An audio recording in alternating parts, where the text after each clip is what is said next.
السلام علیکم۔ 23 جون کی کال لے کر خالد سیف الدین آپ کے ساتھ۔ کال میں تھوڑی سی تبدیلیاں میں کر رہا ہوں کیونکہ لوگوں کو شاید لمبی کالز پسند نہیں آتی، تو کچھ تبدیلیاں میں کرتا جا رہا ہوں۔ ہو سکتا ہے آپ کو وہ پسند آئے اور ہو سکتا ہے نہیں پسند آئے۔ اگر نہیں پسند آئے یا پسند آئے، دونوں صورتوں میں you are more than welcome to update me. Comment box میں آپ اپڈیٹ کریں تاکہ مجھے پتہ چلے کہ میں آپ لوگوں کی جو باتیں ہوتی ہیں، کیونکہ میں آپ کے کمنٹ کو بہت دھیان دیتا ہوں کہ آپ لوگ کیا چاہ رہے ہیں، کیسے چاہ رہے ہیں۔ کل ایک صاحب کا، ہمارے بڑے اچھے ویور ہیں، ان کا ایک میسیج آیا تھا، وہ ریپ اپ سلائڈ کے غائب ہونے پر بہت پریشان تھے، کہہ رہے تھے وہ ہونا چاہیے۔ تو بہرحال اب دیکھتے ہیں، اگر آپ لوگوں کو بہتر لگے گا تو اس پہ ضرور بات کریں گے۔ فی الوقت 23 جون کی کال ویکلی تھوڑا سا ریپ اپ کروں گا۔ آپ کے سامنے پوزیشن موجود ہے کہ اگر آپ چارٹ دیکھیں تو since the Iran conflict started market میں پرابلم نظر آ رہی ہے۔ 2025 کے فگر بڑے خراب ہیں، ہر مہینہ سیلنگ میں جا رہا ہے فورن انویسٹمنٹ پورٹ فولیو کے۔ اگر ہم دیکھیں تو انڈیکس اس ہفتے بھی 2121 پوائنٹ کے نقصان کے ساتھ بند ہوا ہے۔ والیوم جو ہے بہت فرق پڑا ہے، تو یہ سارے مسئلے تو ہیں۔ 34% والیوم پچھلے ہفتے کے مقابلے میں کم ہو گیا۔ تو والیوم کا کم ہونا، جس طرح میں ہمیشہ کہتا ہوں کہ ایک اچھی بات اس میں یہ ہوتی ہے کہ پینک سیلنگ کو ریجیکٹ کرتا ہے، تو باقی دوسری بری بات یہ ہوتی ہے کہ لوگوں کا انٹرسٹ کم نظر آتا ہے۔ تو اوور آل پچھلے ہفتے بھی میں نے یہ ڈیلی چارٹ پوسٹ کیا تھا، تو اس میں یہ ایڈیشن ہے اس ہفتے کا کہ نئے 5 سیشن کیا شکل بنا رہے ہیں۔ دیکھیے آپ کہ since Iran conflict we are having a problem, otherwise market was moving in مطلب ایک اپنے اچھے مومنٹم پہ چل رہی تھی۔ اچھا، اب آ جاتے ہیں، جنگ کے بادل چھا رہے ہیں، بنیادی عوامل لرزاں ہیں، تکنیکی تجزیے پس منظر میں۔ یہ بات میں پہلے بھی کہہ چکا ہوں، یہ بات کو اب دوبارہ کہنے کا مقصد صرف یہ تھا کہ اس بات کو سمجھداروں کو سمجھنے کی ضرورت ہے کہ جب ایسے صورتحال ہوتی ہے تو میں لے کے نہیں بیٹھا رہتا کہ میں ٹیکنیکل، اب ایک مثال دے رہا ہوں، ایک مارکیٹ کی ایک اسٹاک ہے، اس کا فنڈامنٹل بہت اچھا ہے، بہت اچھا فنڈامنٹل ہے، اس کی پروڈکشن کاسٹ کم ہے، اس کے ایکسپنس کم ہے، اس پہ لون نہیں ہے، بہت فائدے ہیں اس کو۔ اگر اس کا ٹوٹل سیل ہی بند ہو جائے، اس کی ایکسپورٹ ہی بند ہو جائے، تو کاہے کا فنڈامنٹل؟ تو وار امپیکٹ جو ہوتا ہے وہ فنڈامنٹل ہو یا ٹیکنیکل، دونوں کو پس پش ڈال سکتا ہے۔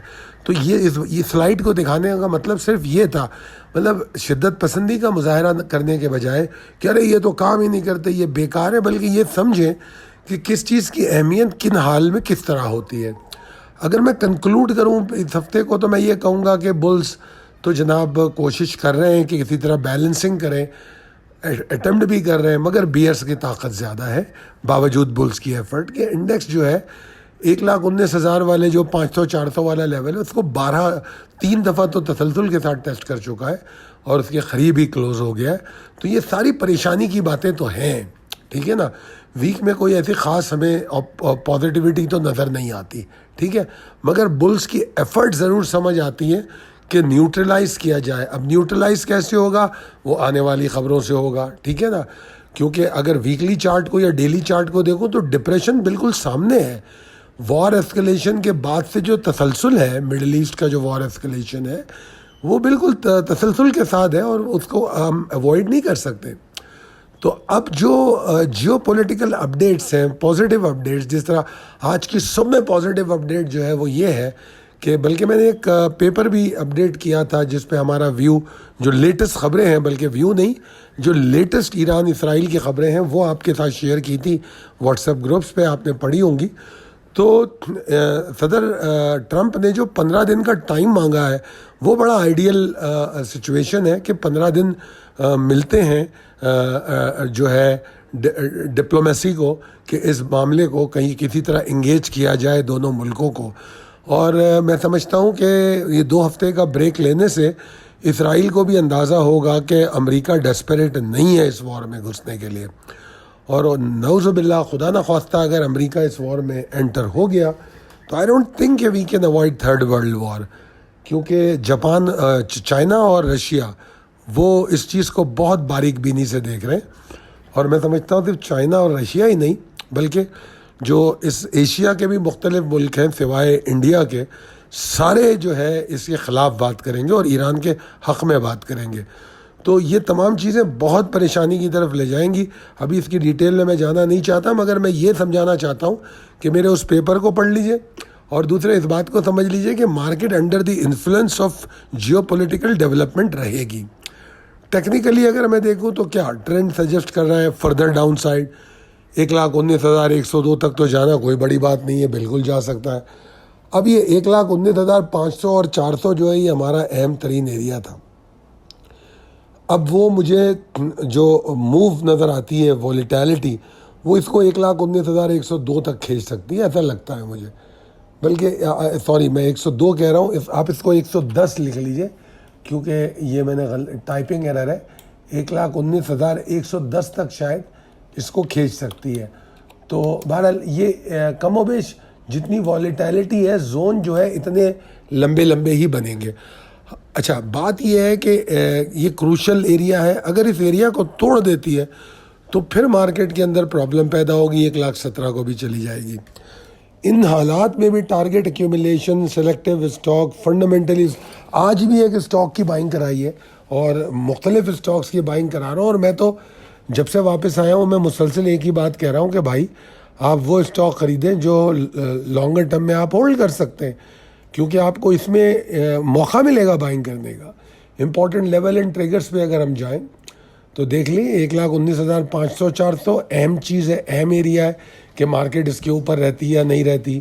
توڑ دیتی ہے تو پہلے 1,19,175 110 یہاں سے تھوڑی امید ہے, ٹھیک ہے.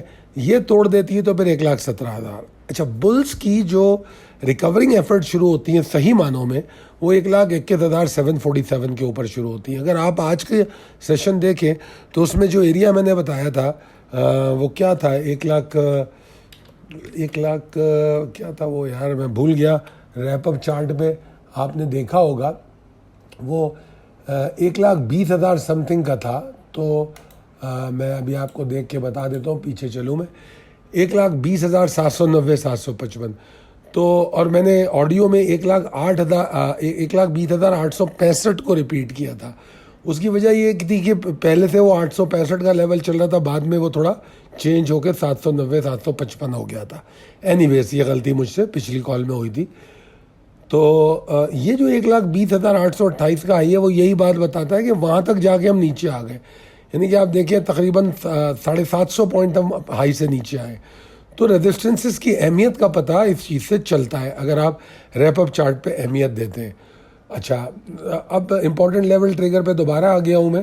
تو انویسٹر کی جو اسٹریٹجی ہے, جو انویسٹر کی اسٹریٹجی ہونی چاہیے وہ کیا ہونی چاہیے ان حالات میں, یہ بڑا سمجھنے کی ضرورت ہے آپ کو کہ جو موجودہ صورتحال ہے اس میں انویسٹر جو ہے سب میں پہلے تو وہ یہ سوچے کہ بھائی مجھے نا اسٹریٹجی کی میں بات کر رہا ہوں, اس میں ایگزاسشن کی امید رکھنی چاہیے اگر 1,19,880 کے نیچے چلتی ہے.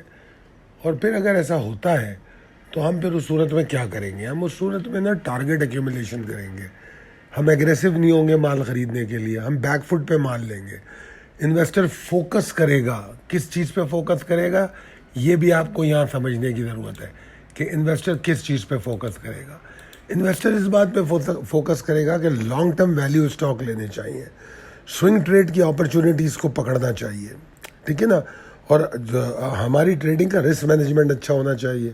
اسپیکولیٹو اور جو اس طرح کے اسٹاک ہیں ان سے بچنے کی کوشش کرنی چاہیے, کیونکہ یہ بات ہم کو سمجھنے کی ضرورت ہے کہ مارکیٹ میں بلز کا کمفرٹ زون کافی دور ہے.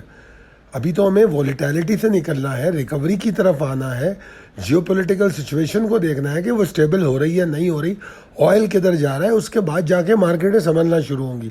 ایسے تھوڑی کہ ایک دن اگر مارکیٹ 4,000 پوائنٹ 2,000 پوائنٹ نیچے گئی ہے تو اگلے دن سے پھر 2,000 پوائنٹ اوپر چلی گئی تو ہم اس کو بولش کہہ دیں گے, بالکل بھی نہیں. دس از نتھنگ بٹ دی وولیٹیلٹی. تو بہرحال ان چیزوں کو سمجھیے اور آنے والے ہفتے پہ درست فیصلے کیجیے. اور میری تو کوشش ہوگی کہ جو میں اسٹاک دے رہا ہوں ویسے میں دے بھی ایسے ہی اسٹاک رہا ہوں.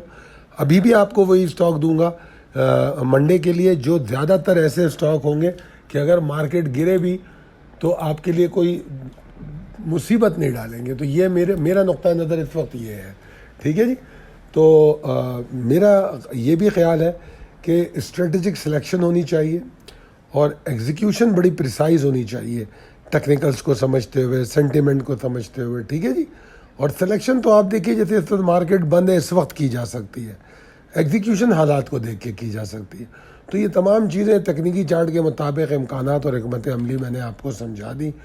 اور جو لوگ لیولز کو رسپیکٹ کرتے ہیں نا, وہ یاد رکھیے میری بات, وہ مارکیٹ کا پیچھا نہیں کرتے, وہ مارکیٹ کے پیچھے بیٹھ کے روتے نہیں ہیں, بلکہ وہ بیسیکلی اپنے رسک کو کنٹرول کرتے ہیں. اگر مارکیٹ برے حالات میں بھی آ جائے تو یہی لیولز ان کو ایگزٹ بھی کروا کے دیتے. تو لیول کو ریسپیکٹ کرنا سیکھیے. پریمیم گروپ جوائن کرنے کے لیے اب اور دن کم ہو گئے, میرے خیال میں 8 دن رہ گئے ہوں گے میکسیمم. تو یہاں تو یہ جو شعیب صاحب کی سلائیڈ ہے اس پہ 14 دن لکھا ہے, مگر ابھی 14 دن نہیں ہے, 8 دن رہ گئے. تو جس کو بھی پریمیم گروپ جوائن کرنا ہے وہ شعیب صاحب سے رابطہ کرے, 0345619043. بہت شکریہ اس ویڈیو کو دیکھنے کا. انشاءاللہ تعالی اگلی ویڈیو میں پھر ملاقات ہوگی.